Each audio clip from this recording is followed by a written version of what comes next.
Coach, how are you? Nico, how are you, sir? Good, thank you. It's kind of, I guess, the generic cliche question, but here we are. You open practice tomorrow morning. What is the emotion like for you? Is it excitement, or what is it? To me, To you, yeah. time to go to work. You know, I love talking to you guys. You guys make my day. There's no doubt about it. But sometime tonight, when everybody gets the administration and everyone else gets done with with our football team, I get an opportunity to talk to them, tuck them into bed, and get started tomorrow. And that's the stuff that I enjoy.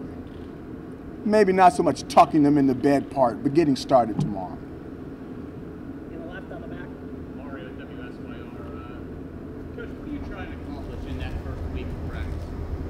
You know, it's just like spring ball. We're trying to get our techniques and our fundamentals right, make sure that the young men understand exactly what we want, a very clear picture. The effort will be outstanding. They've had a fantastic offseason.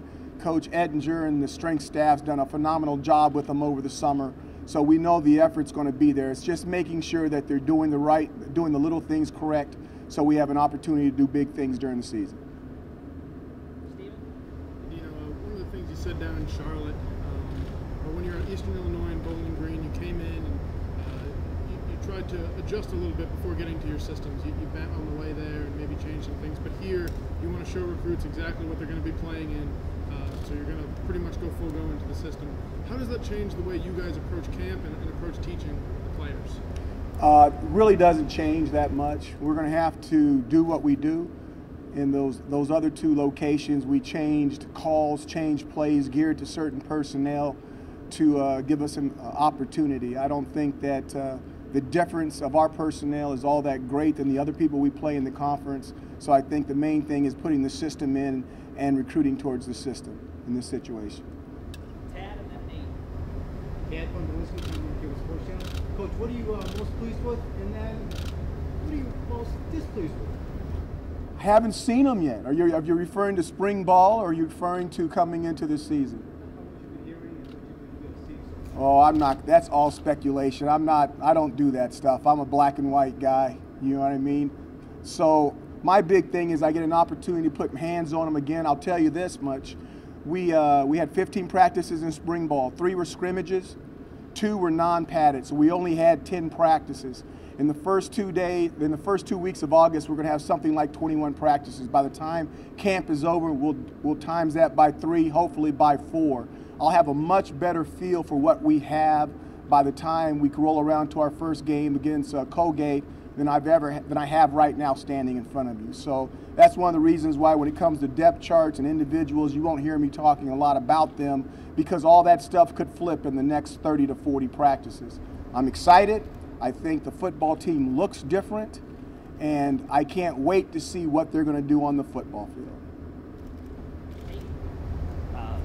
Every player who practiced in spring, came in as a signed freshman or transfer, will be practicing and participating tomorrow.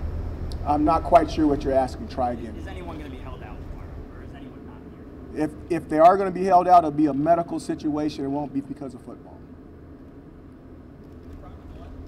Coach John Serio, Syracuse University. How did your players respond to your new approach, according to previous experience in the past, with your new style, the speed? How did that impact them in the first few weeks, and have they caught up? I don't know how they adjusted. You really should ask them. You know, this is our third go-around of putting this thing in. We know how to put this system in. It's our second go-around on defense of putting in the Tampa 2 system. Okay, so this will be our second go-around with that. Coach Ward knows what he's doing with his staff.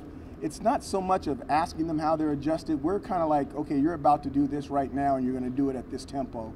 And if you give us what we ask for, then you have a great opportunity to be successful.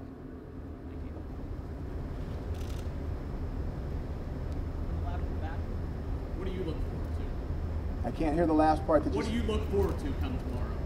I look forward to all this going away, and I get an opportunity to be hands-on with my football team. I think that the excitement and the buzz is really cool for the players, and it's good to have the media and the community and everybody excited about what's going on. But we still have work to do. We're not a finished product by any means, and every school that's been together The staff's been there 5 years, 4 years, 3 years, 2 years. They all have a jump on our staff, and we've got to go to work. No one's going to be crying over spilled milk, so to speak, that we've only had so much time to put our offense, put our defense, and our special teams in. So we're ready to go to work. We know we're behind, but that's okay. People have been ran down from behind before. Patrick in the back. Patrick, so I want to get this question. Coach, are you one that sets expectations or sets goals for this team heading into the season? Not at all, Patrick. One of the things I don't do is I don't put a ceiling on how high this football team can go, and I don't put walls up from where we can expand to. Too many times I've seen that ceiling hold teams down and those walls confine people, not only on the football field but in different aspects of life. So no ceilings, no walls. Let's just go in and put our time in and see what happens on the back end. Kate in the middle of the back. I'm Kate Sweden with Kind Word. Aloha, Kate. How are you? Just wanted to get your thoughts on just how have the fans kind of embraced you so far? What's been your overall experience just being with Syracuse? And how excited is this community for this new offense and what to expect to see? The community's been great. You know, I had a birthday this summer and I turned 55. So one thing that I was always looking forward to in life was going down to Denny's and having the 55-year-old special. So the other day I snuck in there and I'm looking at the menu and I'm going, okay, I'm going to have this right here. I have it on the menu, and before I could get out of there, I mean, I had 5, 6 people taking pictures, little kids.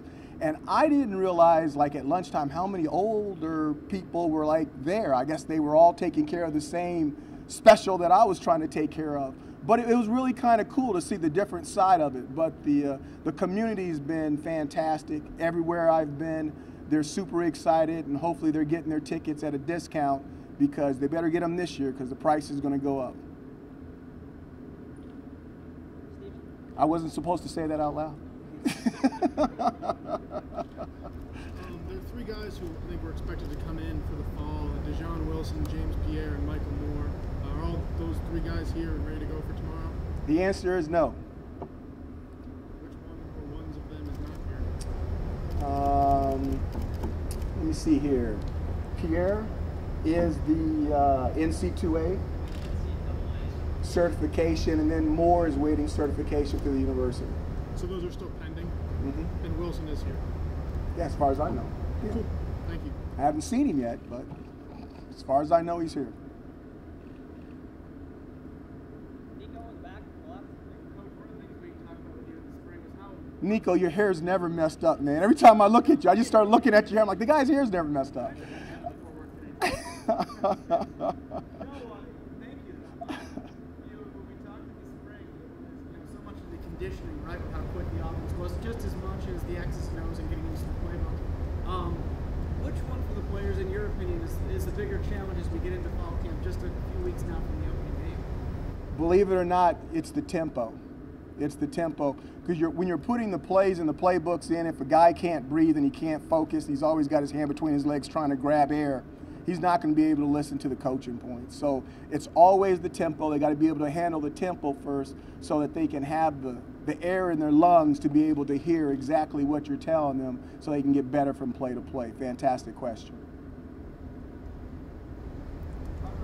Hi, Aubrey Tolliver.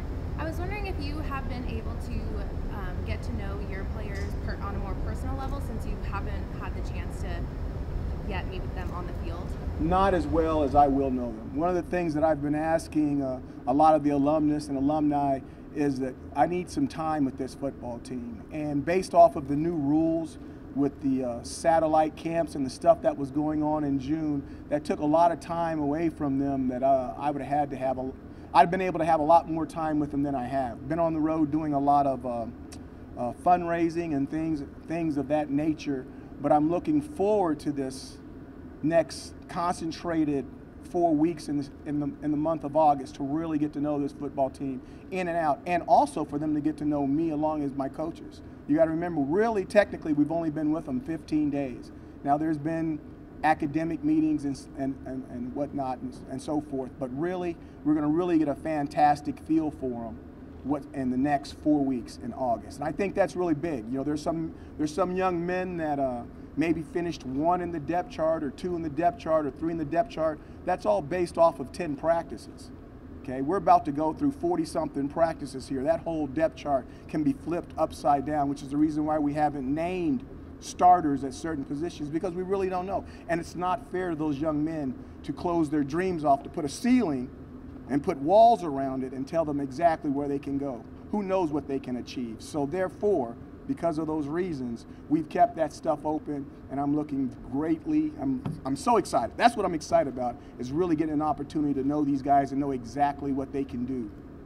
So thank you for the question. Coach, you certainly have a history of turning programs around, and this program obviously would like to see some more wins as far as the fan base goes.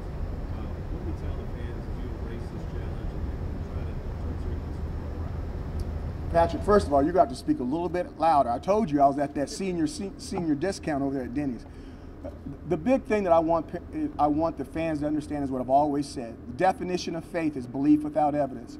Give us time, okay? That they had this scene in Remember the Titans when it says, hey, this offense is like Novocaine, just give it time. It's going to work. Give us the time, it'll work. It's a proven product, it'll work. Just don't be quick to judge. I know this is the Google era, where everybody wants to Google it, and they want the answer right now. Just be slow to go and give us some time. It'll work. When you get in games, what are maybe statistics or parameters you look at on offense for a successful game? Not only, to me, the number one thing for an offense, and you're going to think that I'm throwing you a curveball, but I'm not, is to score one more point more than the other team. And a successful defense is to keep them for 1 point less than us. And if we do that, that puts us in a national championship game at the end. Nobody's going to ask us if our defense is ranked last in the country, and nobody's going to ask us if our offense is ranked first in the country.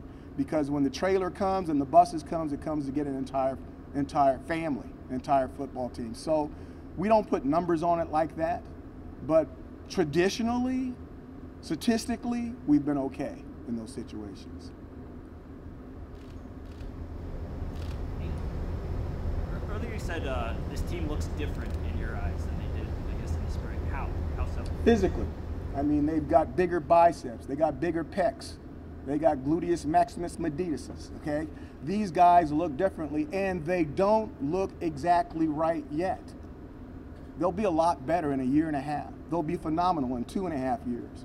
You got to give them time. You got to give the strength department time. But I think when you guys put the test to yourselves, don't listen to me. Don't take my word for it.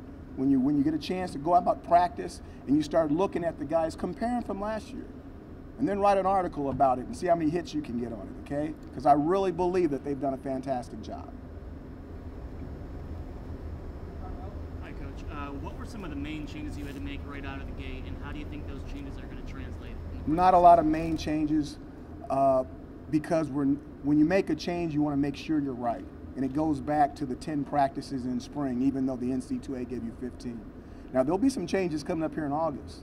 We'll have some conversations with some guys that we think maybe you can help the team a little bit more over here than over there, and we need you to be unselfish. And don't worry about who's going to get the credit, okay, and trying to help out the football team. But right now, really no changes. Tad in the back. Coach, just want to throw to Coach Ettinger. You have a lot of confidence. Can you talk about that and how you develop that confidence? You know, I had, my first head coaching job at Eastern Illinois, we had another strength coach. I hired him, and he had all these great recommendations. And you know, when you're your first time out as a head coach, you have a tendency to go with whoever's recommended by the biggest guys. And the guy lasted, I can't remember how long the guy lasted, like 4 weeks or 5 weeks with me before he had to go away. And then I went with my gut. I interviewed some guys, and I went with my gut. And my gut said that guy, Sean Ettinger, would do exactly what in the heck he was saying he would do. And ever since then, he has. I can still remember going to my first job and asking how many guys on the football team could bench over 300 pounds. And 4 guys in the room raised their hand. Then I asked the coaching staff how many guys could bench over 300 pounds. And 6 of the 10 coaches, including myself, raised their hands. When the coaches can lift more than the players, that's not good.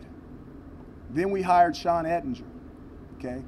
We don't ask that question anymore in team meetings of with the coaches and the players because it would be embarrassing. That guy knows how to put muscle on, that guy knows how to put strength on, and he has my complete trust. He's a fantastic coach.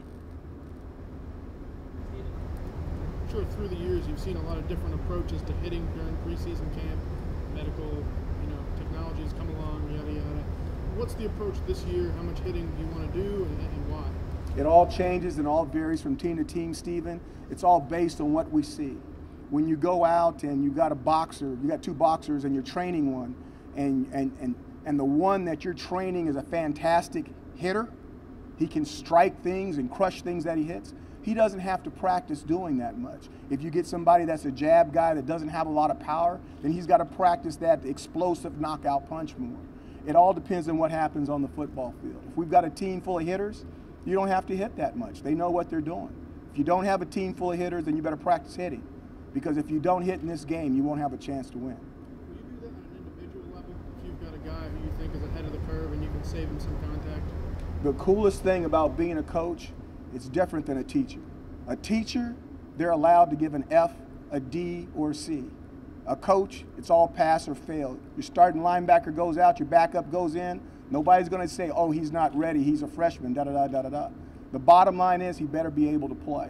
Pass and fail for coaches. That's how we get hired, that's how we get fired. So the bottom line is, if an individual can't do something, we better make sure he can do it, whether he's a starter or a backup. I guess I meant if you've got one guy in a position who is good to go, and you can get him a week off of hitting, is that something you'll do rather than look at it as a whole team being ready or not ready?